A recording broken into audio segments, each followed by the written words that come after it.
हमारी बहनें हड़ताल पर 48 दिनों से जो है उसका मानदेय किसी भी कीमत पर सरकार को देना पड़ेगा। कटना नहीं चाहिए, वो नहीं कटने देंगे।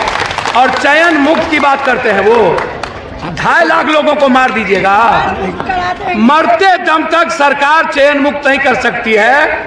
गिदर भभकी देते हैं, आप छेड़िए नहीं, छेड़िएगा तो हम लोग छोड़ेंगे भी नहीं, ये गलतफहमी में मत रहिएगा।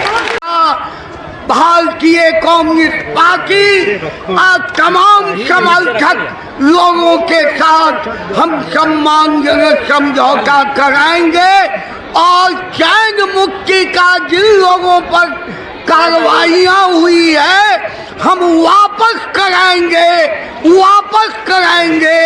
राम नरेश पांडे, सचिव, भारतीय कम्युनिस्ट पार्टी।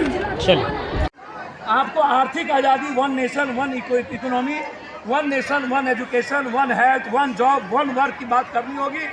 और हमें बात करना होगा आधी आबादी के ज़िंदगी की, हमें बात करना होगा गरीब और गरीबी मिटाने की। हमको सिर्फ राजनीति करने के लिए पॉलिसी नहीं लानी होगी, हमको बदलने की पॉलिसी लानी होगी। आप 20 सालों से हैं, 17 सालों से, 17 और 20 और 17 साल बीजेपी भी थी। ये सब लोगों ने बिहार को गरीबी, ये जो कल आया है सर्वे, ये किसका देन है? ये अत्यंत पिछड़े और दलितों की इतनी बुरी स्थिति क्यों? भूमिहार भी, मुसहर भी, ज्यादा भी गरीब क्यों? मैं जानना चाहता हूँ क्या है ये लड़ाई है। अभी आंगनबाड़ी के लिए आप पार की लड़ाई 2.5 लाख, आप 10,000 मानदेय करो, केंद्रीय कर्मचारी को आपको दर्जा देना पड़ेगा, अन्यथा जो निर्णय होगा पप्पू यादव मरने को तैयार। जितना दिन हमारी बहनें हड़ताल पर 48 दिनों से जो है उसका मानदेय किसी भी कीमत पर सरकार को देना पड़ेगा। कटना नहीं चाहिए, वो नहीं कटने देंगे। और चयन मुक्त की बात करते हैं, वो 2.5 लाख लोगों को मार दीजिएगा, मरते दम तक सरकार चयन मुक्त नहीं कर सकती है। गिदर भभकी देते हैं, आप छेड़िए नहीं, छेड़िएगा तो हम लोग छोड़ेंगे भी नहीं, ये गलतफहमी में मत रहिएगा। हम छेड़ने वाले नहीं हैं, लेकिन आप हमको छेड़िएगा तो हम छोड़ने वाले भी नहीं हैं। हमारी बहनों का चयन मुक्त नहीं होना चाहिए। हमारे नेता ने, हमारे गार्जियन जो पिता की तरह, उन्होंने कहा कि सरकार को हम ये नहीं करने देंगे, हम लोग मिलकर भारतीय कम्युनिस्ट पार्टी के इस निर्णय के साथ रहेंगे।